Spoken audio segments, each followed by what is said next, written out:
welcome everyone. Welcome back to another MindShift Monday. I am Fatima, the MindShifter.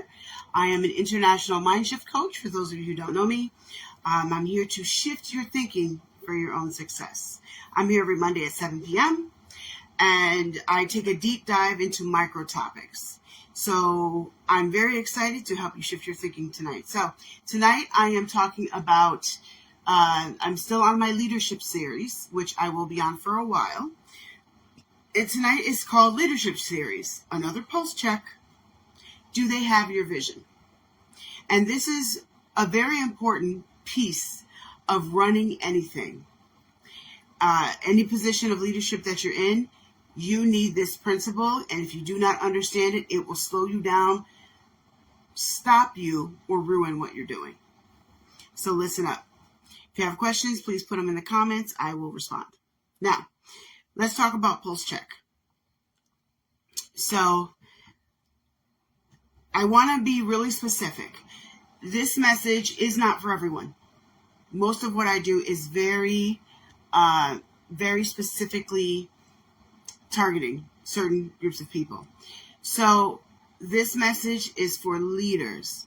Whether you're a leader of a small or large business, an organization, a religious group, or someone in a business partnership. Even if you don't have a whole team, you're still in a partnership. Everything I'm going to say tonight applies to you. So you're getting this for free, and I'm giving you seminar level information tonight, an explanation. Almost seminar level. I won't give you everything because that would require a seminar, but I am going to give you some deep dive stuff that you want to take a look at. So we're going to start off with Sarah. Sarah lost her job, and therefore she lost her housing. So Sarah is a single mother of two. She loses her job due to her company downsizing, which we all know is a realistic thing happening right now as I speak. This is 2025 for those of you who are watching in the future. She loses her job due to the company downsizing, so this leads to her eviction. And eventually, this leads to her homelessness. And if y'all don't know, this is a very real epidemic happening right now here in the U.S. And for those of you outside the U.S. who think that everything is rosy here, it's not. It's a real issue happening right here in the U.S. right now. And it's far more common than people want us to think. So, for immediate relief, Sarah goes to a homeless shelter. She receives a warm bed, she receives meals, but that's short term, so she's still feeling lost about her long-term prospects, obviously. So now Jared's like, well, she enrolls into a job training, out of desperation. She enrolls into a job training program, but she has to drop out because she can't afford childcare. Is it sounding real to anybody yet? She can't afford childcare, so she actually has to drop out of the program that's supposed to help her with job training so that she can get a new job and pick herself back up again. Well, she has no transportation. So this is a problem. She's staying at the shelter. She has a warm bed, but she has no transportation. She has no address. So when she applies for potential employers, transportation and also childcare, affordable childcare, is an issue. So she has no way to even get to some of the interviews to get the work. This is an example, and this is a realistic example of how our systems have failed Sarah. Sarah wants to connect with her family, but she needs ID to do so. Because she is homeless, she can't get that ID because she needs an address. So this is the homeless scenario, and this is going to matter as I'm explaining all of this. So people who are experiencing this whole message is not about homelessness, but it is an example of the principles I'm going to get to. So homelessness is a complex issue. People have different needs. They end up homeless for different reasons. And not all of it is because they're lazy or they weren't doing things right. There are a lot of people living in motels and out of their cars right now who were doing things right. At least as right as far as they knew. So it's not easy finding a place to sleep. It's not easy getting ahead if you have no address, because our systems are built for the housed. Our systems are not built for the homeless. And that's part of the problem. We have an increasing homeless population in this country that we're pretending don't exist. And our systems that are supposed to help people aren't built for their reality. Now, why am I talking about this?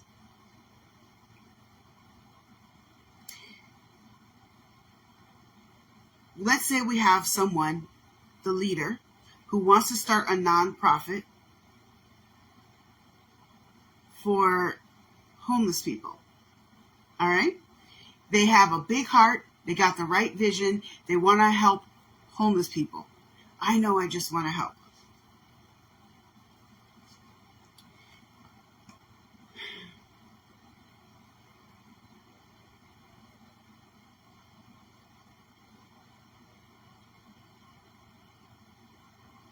So, like I said, people end up in these situations, and the systems fail, and everybody within the system has a different focus.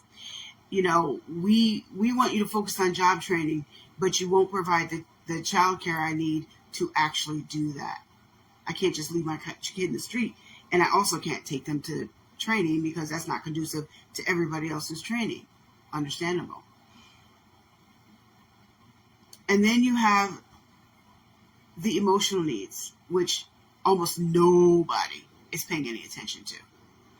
So maybe you want to start a homeless shelter because you see the need for to be able to help them. So let's break that down.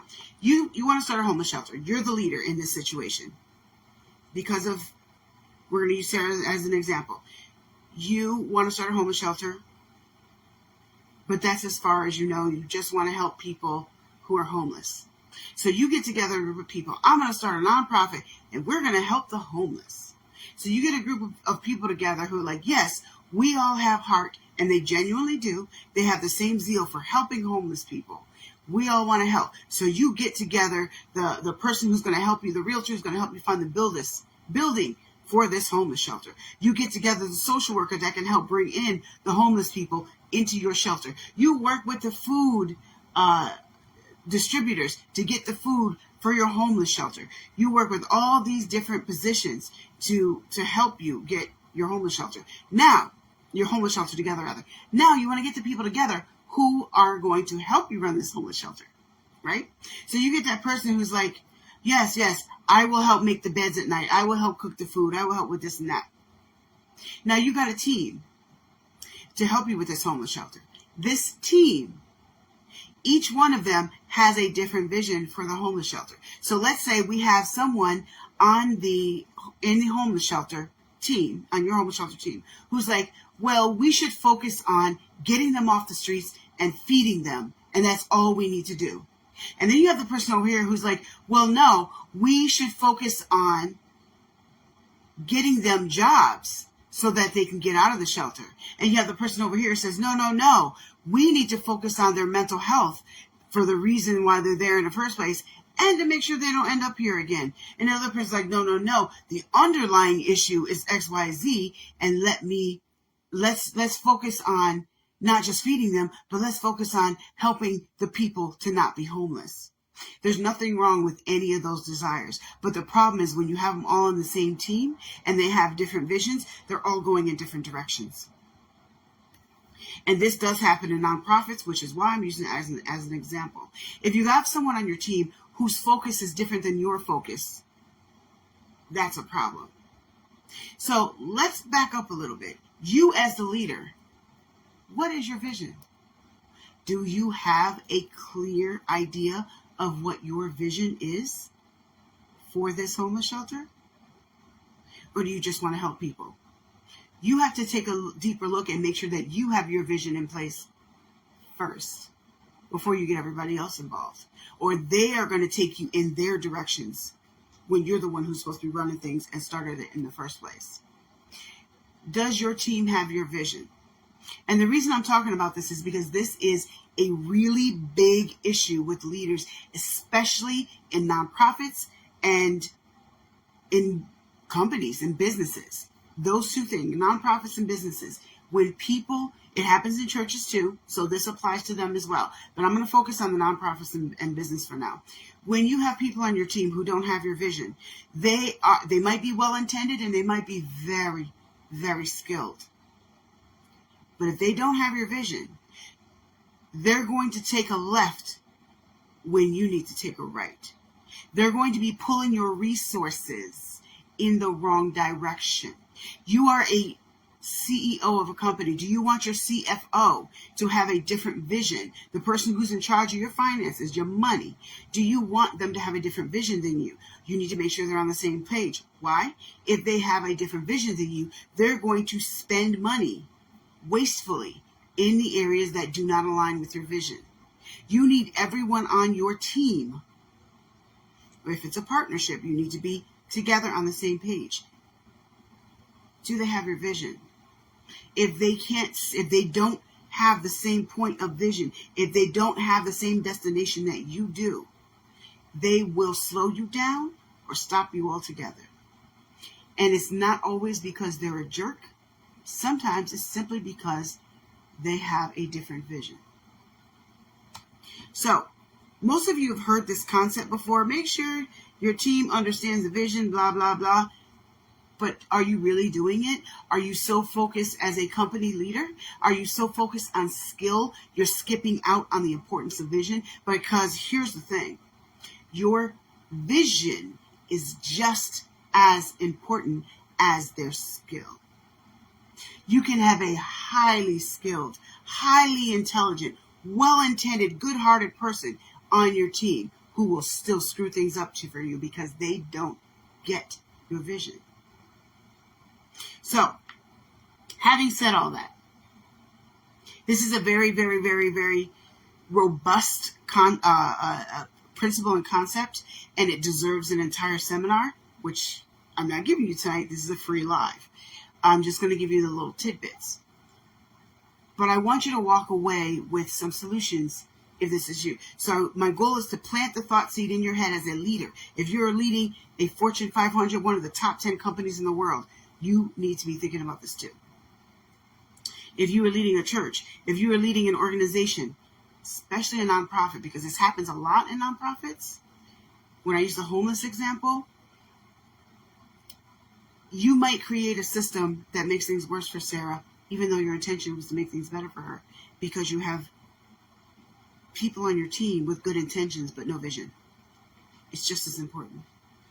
So let's talk about how do you do a pulse check. Remember I said do pulse check? How do you do a pulse check within your company or business to make sure that the people on your team have your vision? Well, obviously, first of all, if you're starting a company or a business, make sure, or a nonprofit, make sure that you don't bring people on unless they have a vision. Let that be number one criteria. Do you have vision? Okay, now, do you have skill? Do you have the character that I can trust to put in this position, whatever that position is? But number one, do you have vision?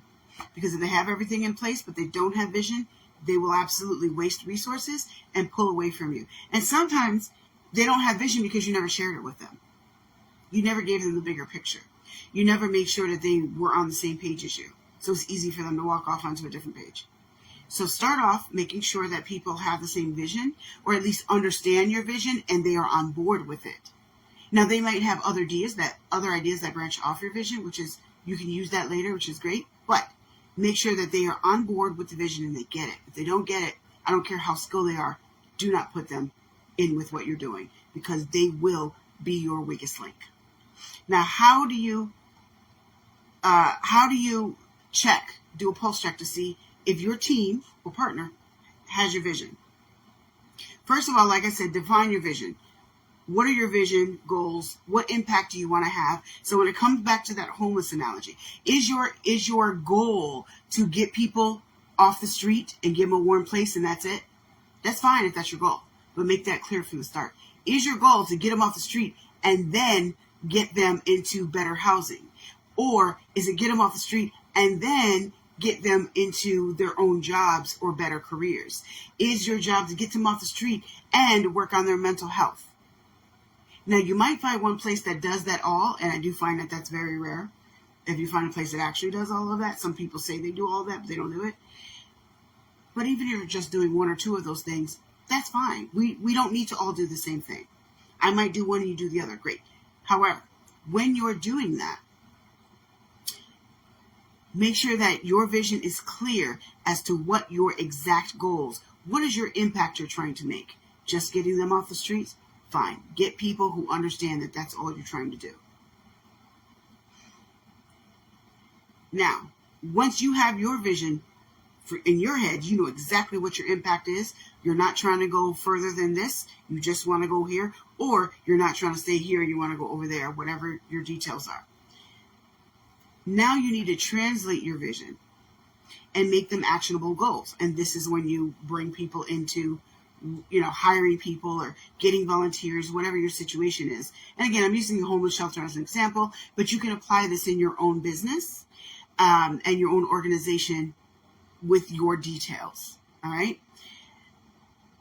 So you want to make sure that you say, okay, if my goal is to have an impact on their mental health, well, what do you need for that? I need people who are going to help with mental health. So you might need a social worker, a therapist, or partner with an organization that can do that. And if you have an intern volunteering and helping with you, your intern needs to understand your vision, because interns mess us up a lot. And some of them don't mean to, but they don't have the vision because you didn't make sure that they had the vision in the first place, and they screw it up for you. Always have vision conversations in the beginning. So you want to do a pulse check. This means surveys, conversations, data. Those are all versions of pulse checks. But let me start off by saying, if you are relying on surveys, you will miss out on a lot, because people lie on surveys and half the people don't take them. So do not rely on surveys as your pulse check. Use it as an extra just in case to back up the data you already have. And data alone will not tell you the full story. Facts are parts of truth, but a whole truth contains facts. But facts alone is never the truth. So this applies here too. This applies here as well. Have conversations with people. This is your biggest pulse check. Talk. Where do you see the company in 5 years? What do you think the goal of this company is? It could be super simple, casual conversations by the coffee maker, or formal conversations in a meeting. And here's another thing you want to do.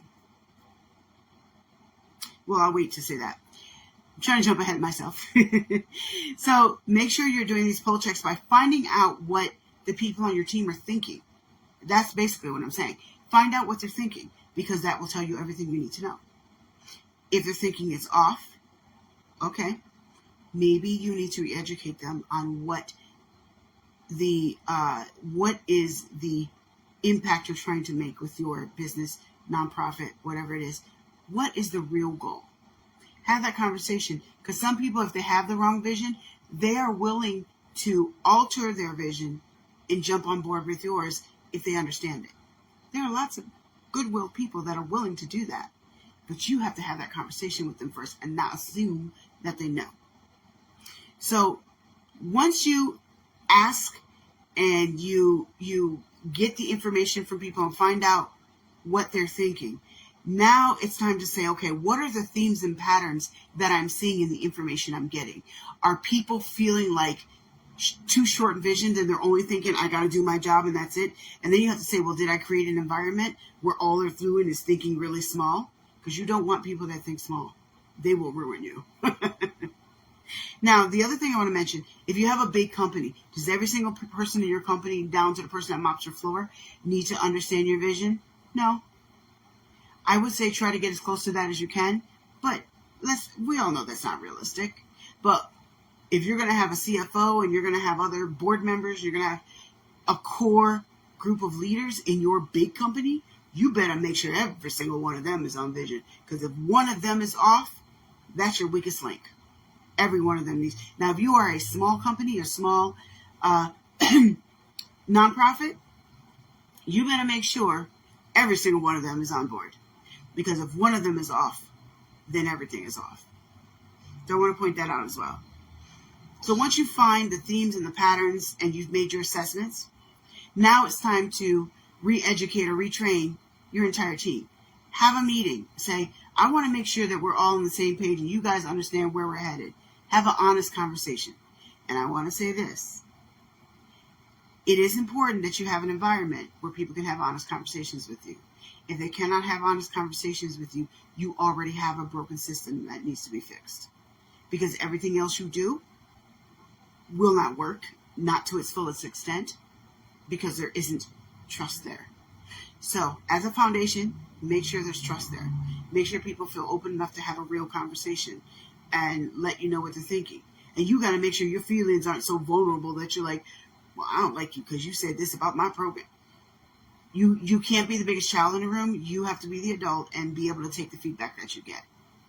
If you can't, then you might want to consider whether you should be in leadership. Because the people who can't, they're the ones that ruin everything. Now, once you do that, you want to communicate, get a commitment from your team to make sure that we are going towards this vision. And here's something you want to incorporate. Here's 2 free little tips.